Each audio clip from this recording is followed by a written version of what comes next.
The room's on the top floor of the house. From the outside, it looked a bit unremarkable, but turn on the light, and the world within is revealed. At one end of the room, there's a standard TV, DVD player, speaker setup. But look over here, there's a stereo from the early 90s that still works mostly perfectly, has a CD player and 2 cassette players.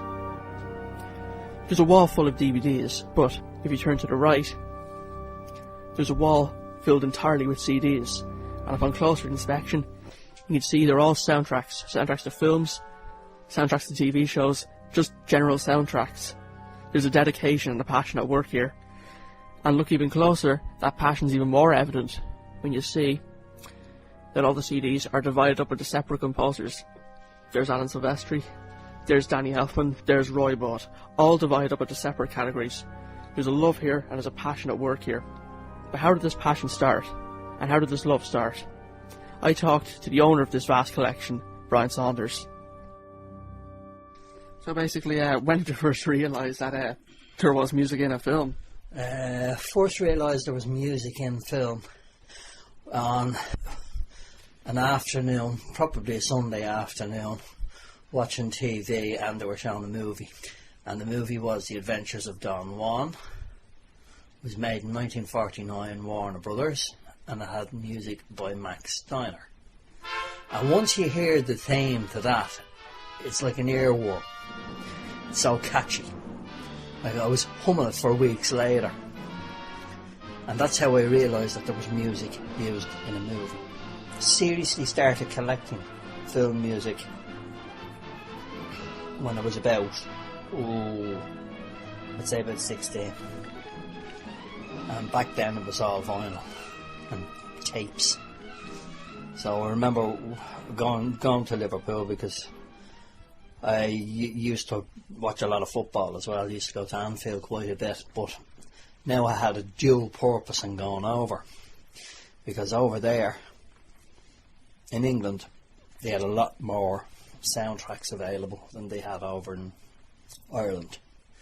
So went over for my weekend for the match, and while I was over there I visited a few record shops and picked up my first LPs, my first film music LPs, which would have been Magnificent Seven by Elmer Bernstein, You Only Live Twice by John Barry, and probably A Fistful of Dollars and For a Few Dollars More by Ennio Morricone. And it grew from there. So what albums would you basically be proud to own? Well, proud to own, and probably the hardest ones to find were The Searchers by Max Steiner and Lonely or the Brave by Jerry Goldsmith.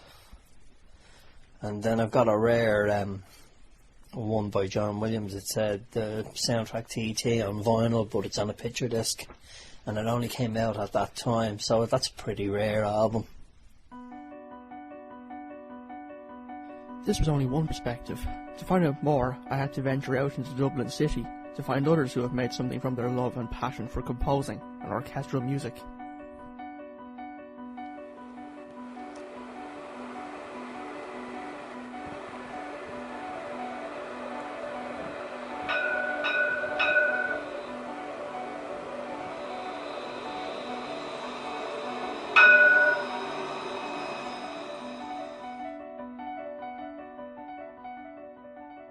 Well, what got me into it was very simple. That's Josh Johnston, pianist, composer and organist. We were in St. Stephen's Green, in the heart of Dublin City. So what happened was my grandfather is a playwright, was a playwright, and in the 1930s he got given a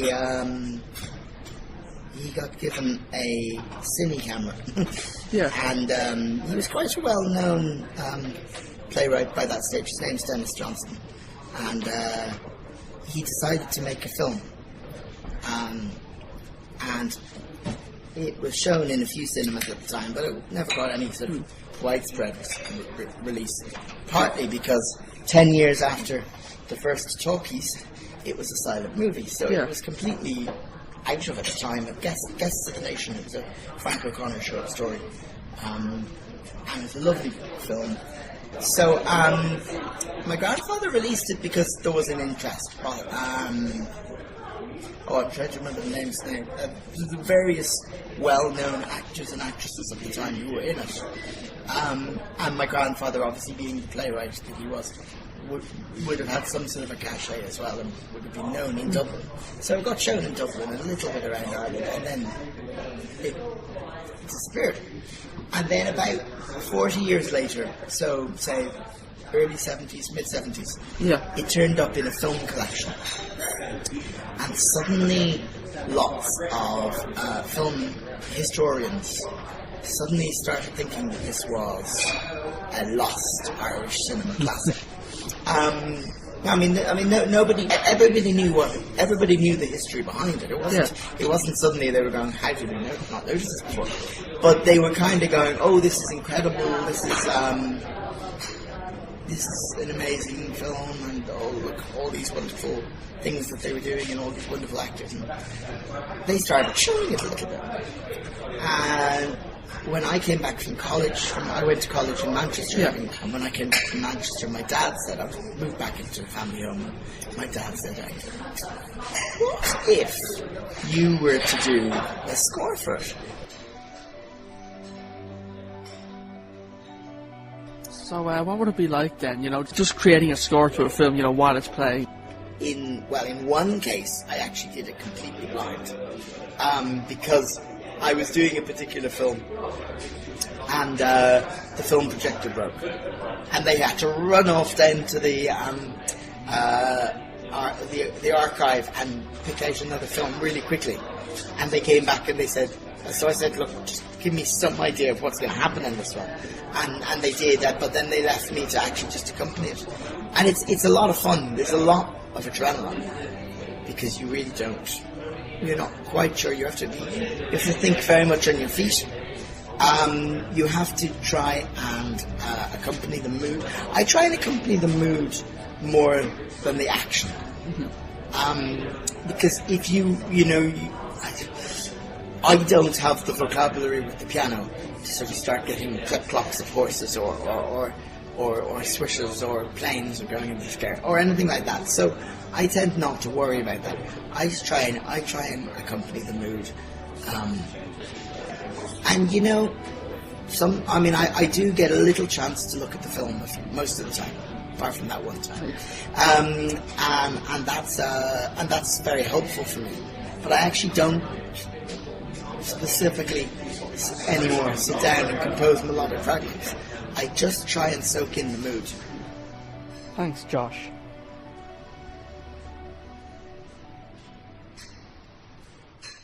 After speaking with Josh, I knew I wanted to find out more. So I went across to the National Concert Hall and spoke with Roger Moffat, percussionist for the Irish National Symphony Orchestra. Well, I suppose I came from a musical family to begin with. My mother and my sister were, my mother was a professional musician. I had an aunt who was a professional orchestral musician as well. So I suppose it was in my family. Now that said, my mother was actually quite against me going into the whole profession of music, because I think she saw all the hardships and the difficulties and how it was a difficult job. But she was supportive in some ways, but also I was very aware of the difficulties in it. So I suppose that was the beginning. I was a terrible pianist for about 10 years. Absolutely awful piano player. I think I scraped a grade 4. And then at one point my sister, when I was about to give up the piano, she said, look, why don't you give percussion a go, see if you're any good at it. You might have some talents there. So I took a few percussion lessons, and it seemed to actually click with me. And it really just went from there. I suppose I was very lucky. I think you just need to find an instrument that clicks with you, that works with you, that sort of appeals to your particular, the way that your brain works. And I was lucky to find percussion. I suppose a lot of people find the wrong instrument and struggle with it, but that certainly worked for me. So I suppose that was the background to me playing music anyway. Would you have an interest from an early age in composed music? Oh, yeah, absolutely, certainly. I mean, I used to love watching films when I was a kid. I was mad about black and white films and all that sort of stuff. So I suppose I would have been very interested in soundtracks from the age of 5 or 6. That would have been something. They were certainly my first CDs that I bought. I remember getting a a copy of Gone with the Wind suite and things like that, you know. So I suppose from that stage I would have been really into film music. And then John Williams I found when I was about 10, so I went through all of that stuff. So absolutely, that's been something I've always had a big interest in. It's lovely now to be at a stage in my career where I'm actually playing this stuff in concerts as well as, you know, enjoying listening to it. It's great. It's lovely to make that sort of to bridge that gap that way, you know, to actually be playing stuff now that I used to listen to as a kid and love and go out and buy CDs of. It's brilliant. It's really lovely. Who would have been your favourite composer back in the day? Oh God, that's a hard question. I suppose there's just absolutely tons of them. I mean, I suppose I would say probably John Williams would have had the biggest interest for me, particularly as a young kid. I suppose listening to things like Superman and Indiana Jones and that, and the way that he could just lift a film with his music, I always found absolutely incredible. It's very unusual to actually come out of a film humming tunes, but you always do out of his movies. He's just an incredible man for just really good tunes. I know that sounds slightly ridiculous, but actually to be able to come up with a brilliant tune is a really hard thing. It's actually an incredibly difficult thing to do.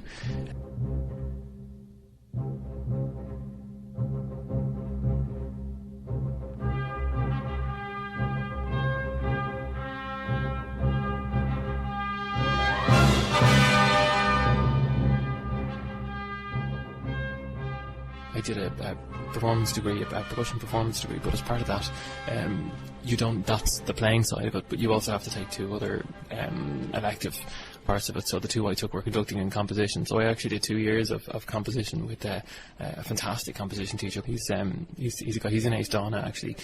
He's a sort of Irish contemporary composer, and he was a fabulous influence on me actually. And he's a super composer. It's all very avant-garde, very modern stuff, but I learned a huge amount from just sitting in lectures with him and him going through some of the music that I compose. I never really composed anything full scale orchestral. Certainly I didn't have ambitions to go that direction, but I would have written a lot of sort of chamber pieces, smaller stuff, for college, and it really does open your eyes up to what you're playing and what's good orchestration and what isn't, and what makes a good piece. And he was a fantastic influence in terms of actually being able to take a piece apart and say how it builds up, where the lines are, why a good piece works and why a bad piece doesn't work. So I suppose, yeah, absolutely.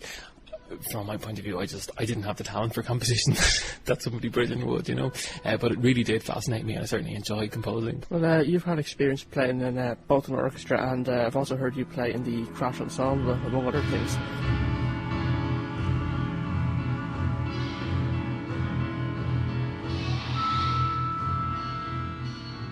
Well, I suppose the main thing, if you're playing in an orchestra, you're part of a body of 80, 90, 100 people. So I suppose there's an element of groupthink when you're in an orchestra. Everyone plays together. You're very much reliant on a conductor. You're less reliant on listening to the people around you, and it just uses a slightly different set of skills playing in a large orchestra.